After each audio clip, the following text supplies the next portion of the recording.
करोड़ रुपए ट्रांसफर किए गए थे। जल्द ही ईडी उन्हें समन कर पूछताछ के लिए तलब करने वाली है।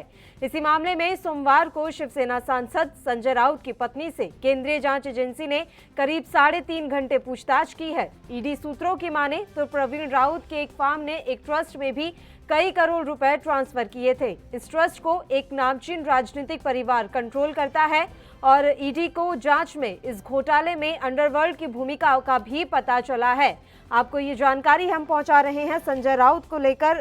पहले संजय राउत की पत्नी वर्षा राउत को ईडी ने समन भेजा था और अब शिवसेना की मुश्किलें यहां कम होते हुए नजर नहीं आ रही हैं। आपको बता दें कि प्रवर्तन निदेशालय ने शिवसेना नेता संजय राउत के करीबी माने जाने वाले प्रवीण राउत के खिलाफ भी जांच शुरू कर दी है, जिसमें सामने आया है कि इस नेता ने अपने खाते से कई करोड़ रुपए ट्रांसफर किए थे, जिसको लेकर जल्द ही ईडी ने उन्हें समन भेज तलब करने वाली है। बता दें कि इसी मामले में सोमवार को संजय राउत की पत्नी से जांच एजेंसी ने करीब 3 घंटे पूछताछ की थी।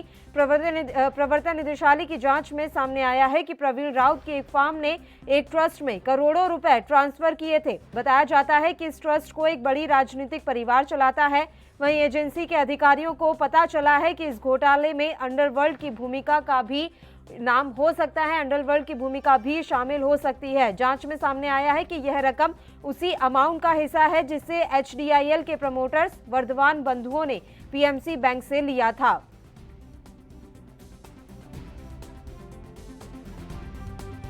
अभी प्रवीण राउत हो, संजय राउत हो, प्रताप सरनाईक हो और उसके बाद में अब एक शिवसेना का बड़ा पॉलिटिकल परिवार, सांसद, विधायक, इस प्रकार से उनके खाते में भी एचडीआईएल के द्वारा पीएमसी बैंक का पैसा आया है। वास्तव में जो इसी से जुड़ा हुआ सिटी कोऑपरेटिव बैंक घोटाला है, क्योंकि ट्रांजैक्शन सिटी बैंक और यहां पर भी सिटी बैंक के डिपॉजिट अकाउंट होल्डर और यहां पर भी देखे जा रहे हैं, तो सिटी बैंक में भी काफी पैसे का घोटाला हुआ है और उसके उस समय के अध्यक्ष या जो मुख्य संचालक आनंदराव अड़सूड़ और उनके संबंध में भी अनेक डिपॉजिटर की शिकायत है, जो मैं आगे लेके जा रहा हूँ। तकरीबन कितने पैसे का है पूरा ये मामला है सर? और आनंदराव अड़सूड़ के बारे में क्या आपने ईडी पे कंप्लेंट दी? आनंदराव अड़सूड़ सिटी कोऑपरेटिव बैंक का जो विषय, उसके संबंध में हमने ईडी को, आरबीआई को, महाराष्ट्र सरकार को फॉलो अप किया था।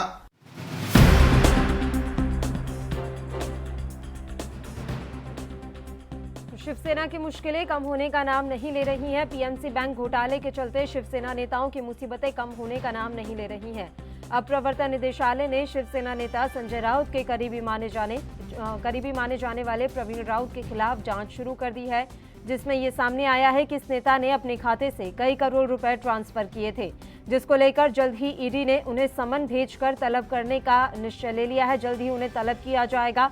बता दें कि इसी मामले में सोमवार को संजय राउत की पत्नी से जांच एजेंसी ने करीब 3 घंटे तक पूछताछ की थी। प्रवर्तन निदेशालय की जांच में ये सामने आया है कि प्रवीण राउत के एक फार्म ने एक ट्रस्ट में करोड़ों रुपए ट्रांसफर किए थे। बताया जाता है कि इस ट्रस्ट को एक बड़ी राजनीतिक परिवार चलाता है। वहीं एजेंसी के अधिकारियों को इस घोटाले में अंडरवर्ल्ड की भूमिका का भी पता चला है। जांच में सामने आया है कि यह रकम उसी अमाउंट का हिस्सा है जिसे एचडीआईएल के प्रमोटर्स वाधवान बंधुओं ने पीएमसी बैंक से लिया था। इस मामले में प्रवर्तन निदेशालय ने इन बंधुओं की 1100 एकड़ जमीन पहले ही जब्त कर ली है, जिसमें उनके लग्जरी बंगले और अन्य कई संपत्ति को शामिल किया गया है। बता दें कि 3 दिन पहले ही प्रवर्तन निदेशालय ने जांच करते हुए संजय राउत के करीबी प्रवीण राउत की 72 करोड़ की संपत्ति को अटैच किया था। प्रवीण एक कंस्ट्रक्शन कंपनी चलाता है जिसका नाम अवनी कंस्ट्रक्शन है और वह खुद ही इसका डायरेक्टर है, जिसमें प्रवीण की पत्नी माधुरी और संजय राउत की पत्नी वर्षा राउत इस कंपनी में पार्टनर हैं। जांच में सामने आया था कि माधुरी ने अपने खाते से 55 लाख रुपए वर्षा के अकाउंट में भेजे थे, जिसको लेकर ईडी वर्षा राउत से पूछताछ कर रही है।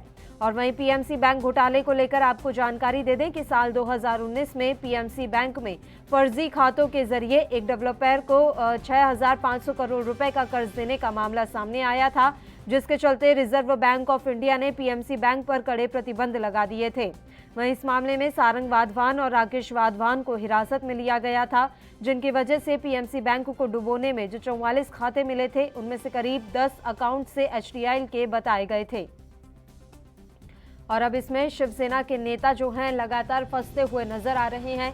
पहले संजय राउत की पत्नी का नाम इसमें सामने आया और अब संजय राउत की करीबी माने जाने वाले प्रवीण राउत का भी नाम इसमें सामने आ रहा है। बड़ी बात यह है कि अंडरवर्ल्ड की भूमिका भी इस पूरे मसले में शामिल है। इस तरह की जांच में बात सामने निकल कर आई है। प्रवर्तन निदेशालय को इसको लेकर कोई जानकारी भी मिली है। वहीं संजय राउत की पत्नी वर्षा राउत भी जांच के घेरे में है।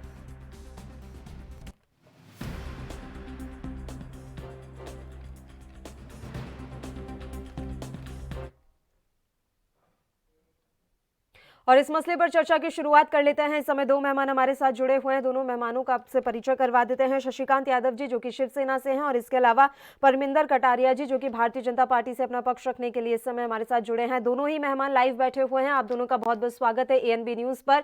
शशिकांत जी पहले आपके पास आना चाहेंगे। सर, शिवसेना के नेता एक एक करके फंसते जा रहे हैं। पहले संजय राउत की पत्नी वर्षा राउत का पीएमसी बैंक घोटाले में नाम आया और अब प्रवीण राउत का नाम सामने आ रहा है। कितने ऐसे नेता हैं जो इस घोटाले में अब सामने आएंगे? देखिए, ये जो कार्रवाई जो हो रही है ईडी और ईडी की, ये राजनीतिक बदले की भावना से की जा रही है। पहले तो आपको पता है जनमानस का एक सोचना था कि जब भी सीबीआई या ईडी जब भी कोई कार्रवाई करती थी तो एक बहुत गंभीर मामला होगा, ऐसा है लोग। आज तो ऐसा होता है कि कोई भी कार्रवाई होती है तो लोगों को भी लगता है कि नहीं है, इसमें कुछ नहीं है, ये तो बस राजनीतिक भावना से किया जा रहा है। और मैं आपको बता दूं कि जब से बीजेपी सरकार केंद्र में आई है, उससे जिस राज्य में बीजेपी की सरकार नहीं है, उस राज्य को गिराने की बोलते हैं ना, द्वेष भावना से, राजनीतिक भावना से ये कहीं ना कहीं कार्रवाई की जा रही है। ठीक है परमिंदर जी, क्या राजनीतिक द्वेषपूर्ण भावना से ये कार्रवाइयां की जा रही हैं? हालांकि पहले संजय राउत की पत्नी वर्षा राउत का नाम सामने आया, 55 लाख रुपए ट्रांसफर की बात भी ईडी ने बताई है और अब प्रवीण राउत का नाम सामने आ रहा है। शिवसेना के नेताओं का जिस तरह से नाम सामने आ रहा है, शिवसेना का कहना है कि राजनीतिक द्वेषपूर्ण भावना से की जा रही कार्रवाई है। ये अपने आप को बचाने के लिए इनके पास एक यही जवाब है कि राजनीतिक द्वेष के कारण किया जा रहा है। मानना राजनीतिक द्वेष का विषय नहीं बनता। जांच हो रही है, यदि आप ठीक है तो आपको घबराने की जरूरत नहीं है। आपको ये लगता है आपकी अपने आप को झल्लाट को मचा रहे कि राजनीतिक द्वेष के कारण है। भारतीय जनता पार्टी की सरकार गलत काम गलत हुआ उसकी जांच कर रही है, या वो एक डिपार्टमेंट जांच कर रहा है। ये कोई भारतीय जनता पार्टी का कार्यकर्ता नहीं कर रहा है। सर, कोई एक एजेंसी जांच कर रही है, सरकार की एजेंसी जांच कर रही है। यदि आप ठीक है तो घबराने की जरूरत नहीं है। वो कह रहे हैं उन्हीं राज्यों में ये जांच क्यों होती है जिन राज्यों में भारतीय जनता पार्टी की सरकार नहीं होती। ऐसा है, अगर कहीं कोई गलत हो रहा है और उसकी जांच हो रही है तो इस विषय से जोड़ने का इससे बचने का बढ़िया तरीका क्या हो सकता है अपने आप को बचाव के लिए कि हम गैर भाजपा सरकार है इसलिए हमारी जांच हो रही है? ये तो कोई जवाब ही ना। अगर आप शुद्ध हैं, ठीक है, तो ये विषय कहने की जरूरत ही नहीं है। मैं अगर 24 कैरेट का हूं तो मैं कहूं मैं 24 कैरेट का हूं, बेशक जांच लो। अगर 1 किलो किसी माप का 1 किलो माप है और 1 किलो की चीज है, उसको 10 बार तोलोगे तो भी 1 किलो मिलेगी। टेंशन किस बात की है? यानी कि आप मान रहे हैं ना कि शिवसेना के नेताओं का जो ये नाम सामने आ रहा है, मिली भगत तो है नेताओं की, कहीं ना कहीं घोटाला तो हुआ ही है पीएमसी बैंक में। अगर इनका है तो इनको घबराने की जरूरत नहीं। उनको कहना चाहिए जांच करे एजेंसी, हम तैयार है। इससे ये कहने का अर्थ ही नहीं बनता कि ये गैर भाजपा सरकार है इसलिए ऐसा हो रहा है, हम गैर भाजपा सरकार के लोग हैं इसलिए ऐसा हो रहा है। ये कहने का तुक ही नहीं बनता। ठीक है, आप बताइए ना कि अगर जांच हो रही है तो इससे सरकार का क्या लेना देना है? ठीक है शशिकांत जी, अगर ईडी जांच कर रही है तो इसका सरकार से क्या लेना देना है, ये कह रहे हैं परमिंदर जी। और मैं एक जानकारी और दे दूं शशिकांत जी, ये बताया जा रहा है कि ईडी को जानकारी मिली है कि इस पूरे बैंक घोटाले के मामले में अंडरवर्ल्ड का भी हाथ है और अंडरवर्ल्ड की भूमिका भी शामिल है। देखिए, जांच में किसी का नहीं होता, लेकिन गवर्नमेंट का दुरुपयोग करना ये बात ठीक नहीं है। आज आप सत्ता में हैं, तो किसी को दबाने के लिए गवर्नमेंट मशीनरी का उपयोग करेंगे। आप जांच करिए ना, जांच करने के लिए कौन मना कर रहा है? उनका समन्स आया है, सम्माननीय वर्षा नाइक जी, वर्षा राउत जी वहां पे गई है, उन्होंने उनका पक्ष रखा है, उसमें कोई मना ही नहीं है। लेकिन ये ऐसा क्यों हो रहा है? मुझे नहीं लगता है कि जब भी महाराष्ट्र के अंदर अभी तक आमदार प्रताप सरनाईक जी हैं या हमारे राष्ट्रवादी के सर्वा शरद चंद्र जी पवार जी हैं, उनको भी ईडी की नोटिस गई है। पता नहीं चल रहा है कि जब से सरकार कांग्रेस, राष्ट्रवादी कांग्रेस और शिवसेना ने मिलकर महाराष्ट्र में बनाई है, तब से ये लोग खराब हो गए। और जो लोग बीजेपी में थे वो अब अच्छे, मतलब जो दूसरे पार्टी में थे वो बीजेपी में आ गए, वो सब अच्छे हो गए, धूल के एकदम स्वच्छ हो गए हैं। वो दरअसल ऐसा बात क्यों? ऐसी है ना शशिकांत जी कि पीएमसी बैंक घोटाला भी 2019 में ही हुआ है, इससे पहले हुआ नहीं था, नहीं तो शायद तब भी शिवसेना के नेताओं का नाम सामने आ जाता। नहीं, बराबर है आपका कहना, लेकिन मेरा कहना का मतलब कि इसके पहले भी आप देखिए ना, प्रवीण दरेकर जी हैं, इनका प्रतिपक्ष मुंबई बैंक में 170 करोड़ का घोटाला के बारे में ऑलरेडी एफआईआर मुंबई पुलिस ने की है, तो उसके पीछे क्यों ईडी ने नहीं काम किया सर? उसमें भी ईडी आनी चाहिए थी ना, ईडी आई नहीं, वो तो डायरेक्ट केस है, कोर्ट में है, ठीक है, तो ये भी कोर्ट में रहे, वो अलग बात है, एफआईआर दर्ज हुआ है, वो जो भी इन्वेस्टिगेशन करना है उसमें कोई मनाही नहीं है, और हर नेता या हर व्यक्ति जाना चाहता है। लेकिन ये कहीं ना कहीं ये जो बिंदु है, इस बिंदु पे सबको ऐतराज है कि कहीं न कहीं जानबूझ के सरकारों को गिराने के लिए, और ये इन ईडी है, सीबीआई है, इनकम टैक्स है, इन मशीनरियों का दुरुपयोग किया जा रहा है। संवैधानिक संस्थाओं का दुरुपयोग कर रहे हैं परमिंदर जी आप बस महाराष्ट्र की सरकार गिराना चाहते हैं, इसलिए ये तमाम कार्रवाइयां की जा रही हैं। मैं छोटा सा एक जवाब देता हूँ। आप छोटी सी, मेरे बड़े भाई बड़े काबिल आदमी हैं, बड़ी अच्छी बात सोचते होंगे, बड़ा अनुभव होगा, इनकी उम्र भी है। इस जांच से सरकार गिरने का ना गिरने का विषय नहीं बढ़ता। इस जांच से सरकार का बढ़ने का और गिरने का कोई मेरे को नहीं लगता असर होता है।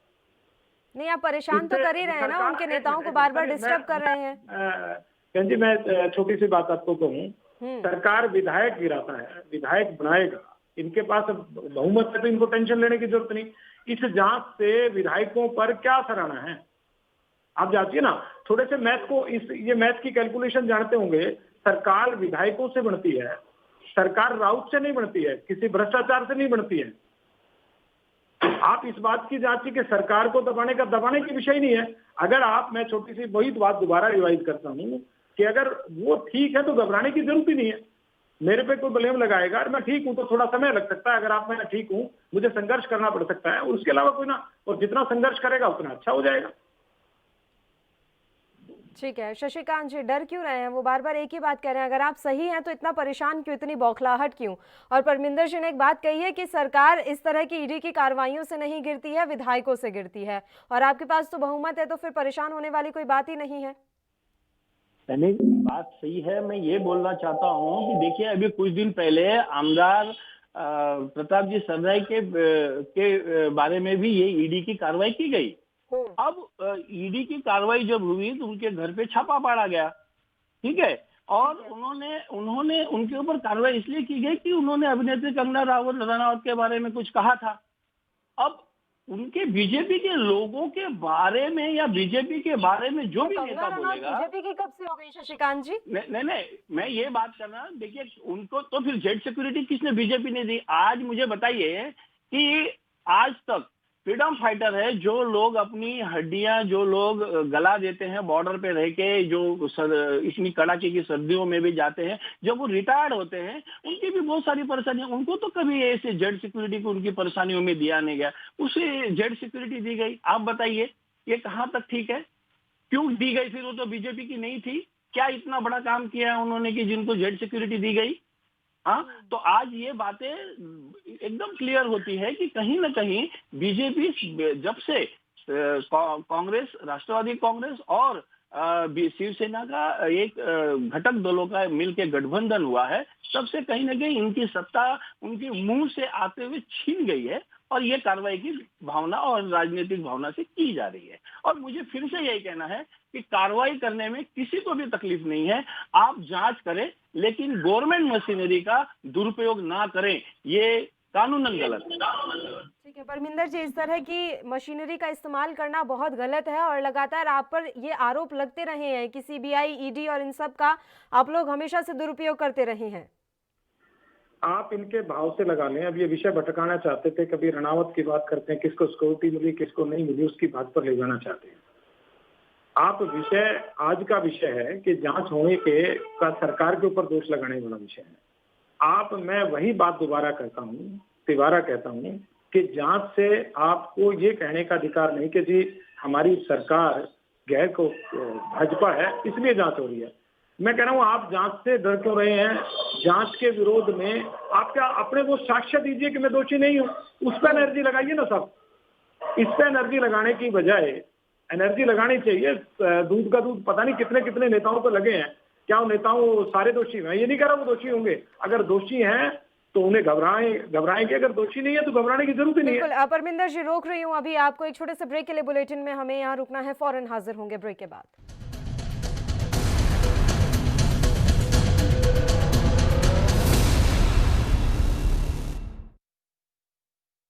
क्या आप दुबले पतले कमजोर हैं? आपकी सेहत नहीं बनती, भूख कम लगती है, वजन नहीं बढ़ता। दरअसल मेन बात खाना पीना खाना नहीं है, मेन बात है खाया पिया लगना। और अगर खाया पिया लगेगा ही नहीं तो सेहत बनेगी कैसे? इसलिए हमारी संस्था सन्यासी आयुर्वेदा ने एक ऐसी दवा बनाई है जो कि आपके पाचन तंत्र को, आपके लीवर सिस्टम को ठीक करने का काम करती है, ताकि आप जो भी खाएं उसका पूरे का पूरा निचोड़ आपके शरीर को लगे, आपकी भूख बढ़े, खाया पिया सही से लगे, नया खून बने, हड्डियों में जान आए, वजन बढ़े, ताकत बढ़े, चेहरे पर नूर आए और आप मोटे तगड़े खूबसूरत पर्सनैलिटी के मालिक बन जाएं। यह दवा पूरी तरह से आयुर्वेदिक होती है। इसका शरीर पर कोई भी साइड इफेक्ट, कोई भी नुकसान या दुष्प्रभाव नहीं होता। लड़के लड़कियां दोनों इसका इस्तेमाल कर सकते हैं और पहले 15 दिन के अंदर ही आपको इसका असर महसूस हो जाएगा।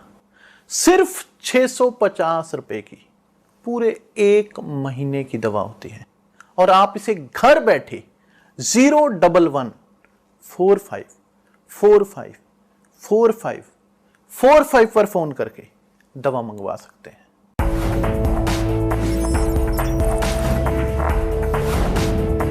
कम ब्रेक और ज्यादा खबरों के साथ देखिए ANP news in channel number पर।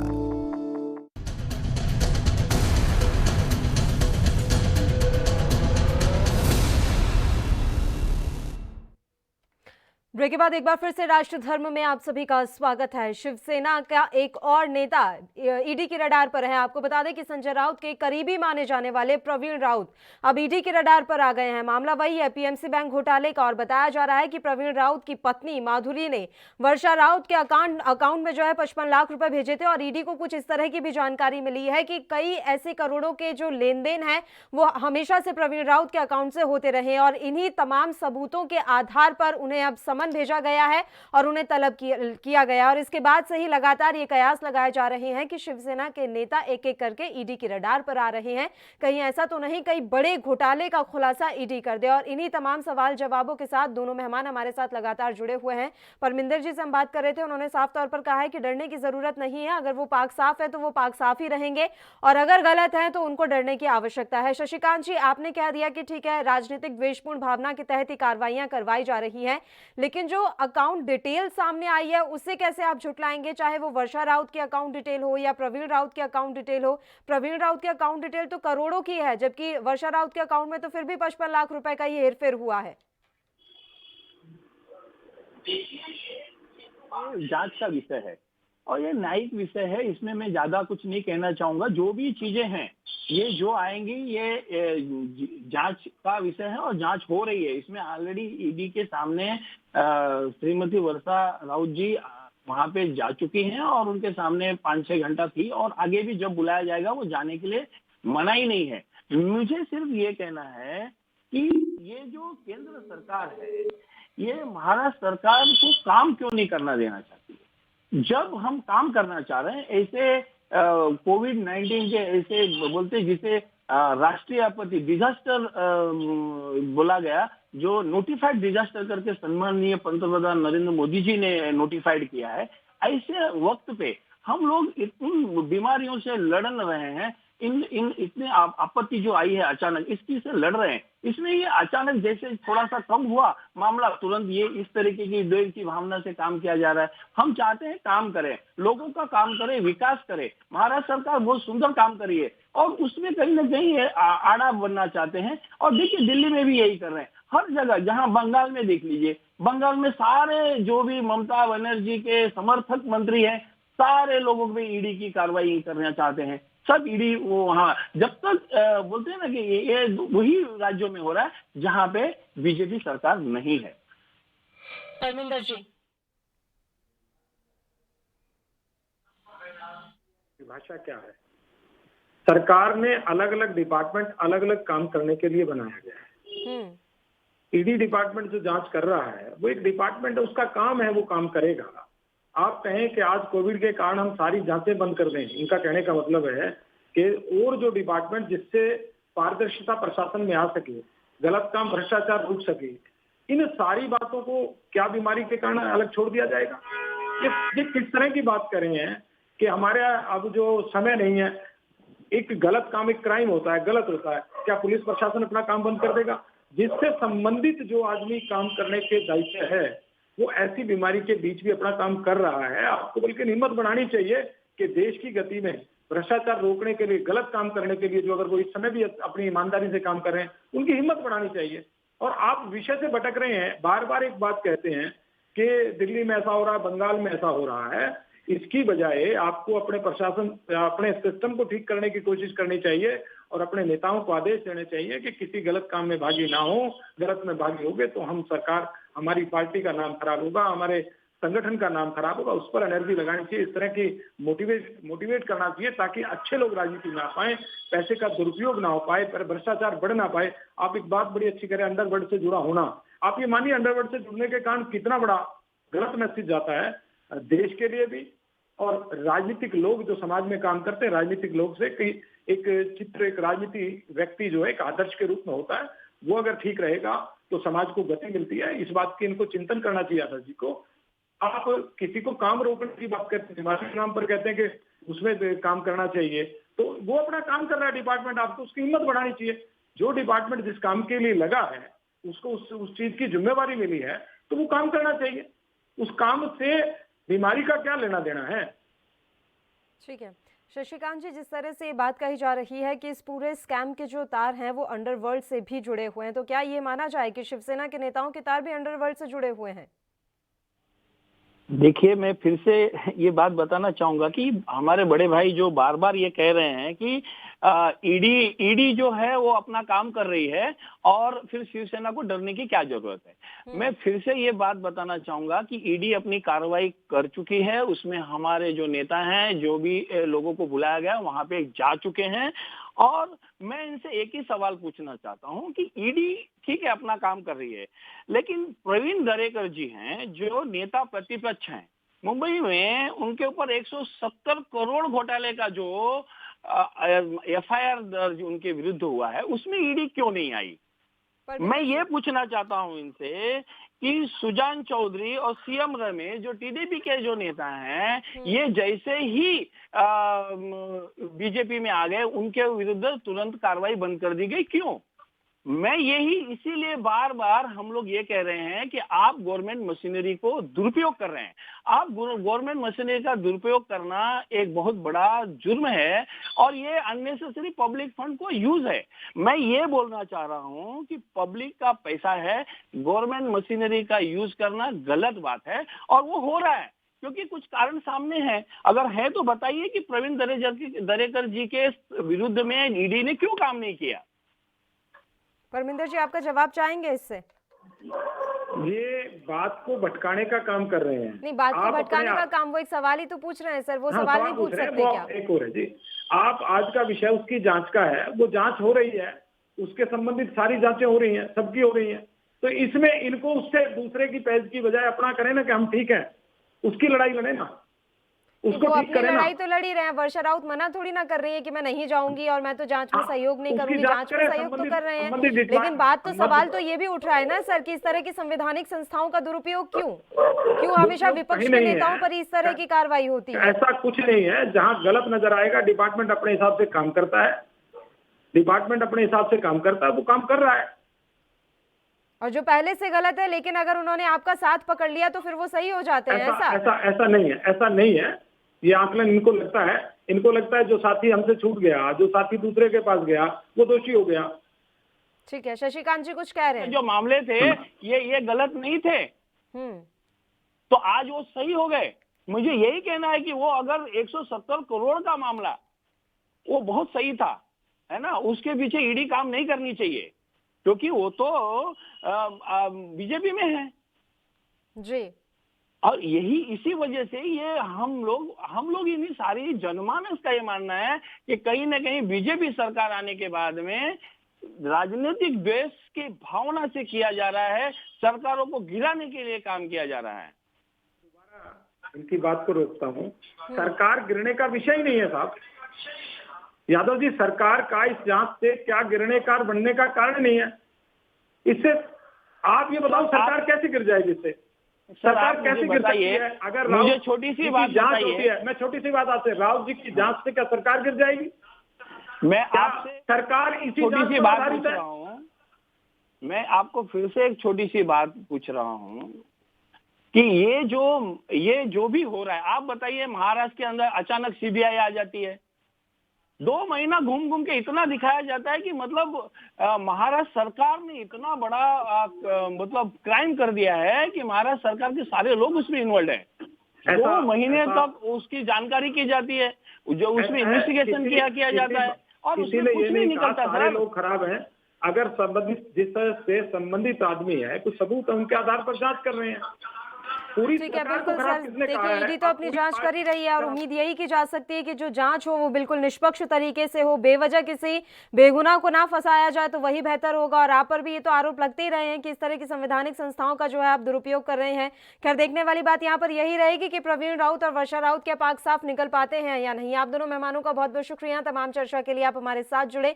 तो आपको बता दें कि महाराष्ट्र में पीएमसी बैंक घोटाले को लेकर जांच का दायरा लगातार बढ़ता जा रहा है और वर्षा राउत के बाद अब ईडी की तलवार प्रवीण राउत के सर पर जाकर लटक गई है। देखने वाली बात रहेगी कि इन दोनों ही नेताओं का जो है इस पूरे मसले में क्या कुछ भूमिका निकलकर सामने आती है। इसी के साथ इस बुलेटिन में इतना ही। नमस्कार।